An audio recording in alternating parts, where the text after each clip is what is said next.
Buen día, cordial saludo. Mi nombre es Paula Andrea Sepúlveda Rincón, estudiante de la Universidad Nacional Abierta de Distancia UNAD. En este momento estoy cursando la asignatura de Física Electrónica y les presento mi número de identificación o pues mi documento de identificación.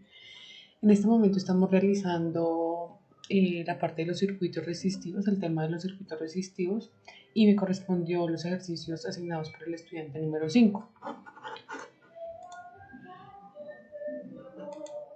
Los circuitos o los elementos del circuito se dividen en dos. Elementos activos, es decir, los que generan potencia o entregan potencia al circuito. Es un intervalo de tiempo infinito, y los elementos pasivos, que son los que se consumen la potencia. Los elementos activos en un esquema se caracterizan por la corriente que los atraviesa. Entran por el polo negativo y salen por el polo positivo, mientras en los elementos pasivos ocurre lo contrario. Leyes de Kirchhoff. Estas leyes fueron creadas por Gustav Robert Kirchhoff, profesor alemán que nació en la época de Gregor Ohm. Efectuó sus trabajos experimentales y realizó las leyes de Kirchhoff, que son dos: leyes de corrientes de Kirchhoff y leyes de tensiones de Kirchhoff. La ley de corrientes de Kirchhoff, esta ley de corrientes dice que la suma algebraica de las corrientes que entran en cualquier nodo es cero, lo que se puede expresar de tres maneras. 1. La suma de las corrientes que entran en un nodo es igual a 0, la suma de las corrientes que salen de un nodo es igual a 0, o la suma de las corrientes que entran a un nodo es igual a la suma de corrientes que salen del mismo. De estas tres maneras se puede expresar o hace principalmente ese planteamiento. Ley de tensiones de Kirchhoff. La ley de tensiones de Kirchhoff dice que la suma algebraica de las tensiones alrededor de cualquier trayectoria cerrada es 0. El signo de la tensión en cada elemento del circuito va variando según por donde entre la corriente a cada elemento. Suele tomarse que si en un elemento activo la tensión de la toma es negativa, si es un elemento pasivo la tensión es positiva. La ley de Ohm.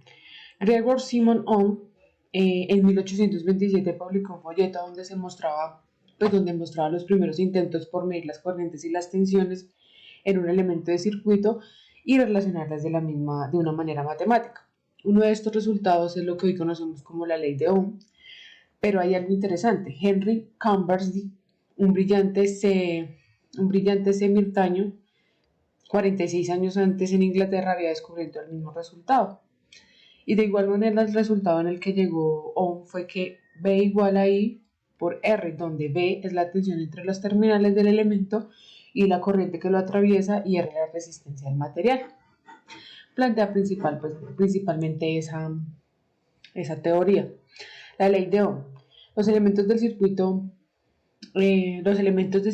de un circuito resistivo son dos: fuentes de tensión o de corriente que pueden ser dependientes o independientes, pero no es tema de curso, lo que no se va a tratar. Las fuentes son elementos activos, mientras las resistencias son elementos pasivos. Tipos de circuitos. En los circuitos resistivos hay distintos tipos, en general son dos. Existe el serie y el paralelo. Dos elementos en serie cuando están conectados por un solo nodo, mientras dos elementos que están en paralelo cuando están conectados por dos nodos, es decir, por ambos terminales. Los circuitos resistivos. Para decir si un circuito en serie o es en paralelo o ambos, hay que observar cómo está conectado un elemento respecto al otro. Por ejemplo, la resistencia está en serie con la fuente de tensión independiente, y esta a la vez en paralelo con la fuente de corriente independiente. Técnicas para el análisis de los circuitos. Existen muchas técnicas de análisis de circuitos. Algunas de ellas son corrientes de malla, tensiones nodales, superposición.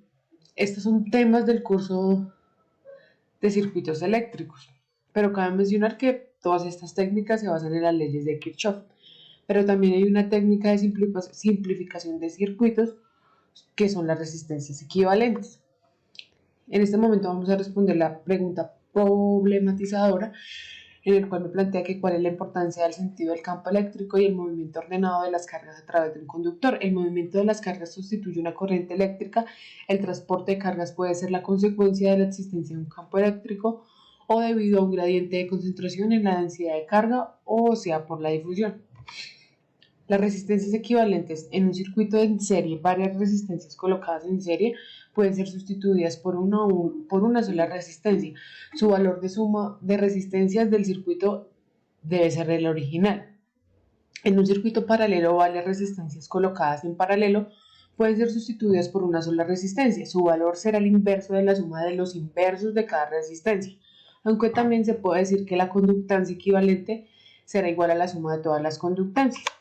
Muchas gracias.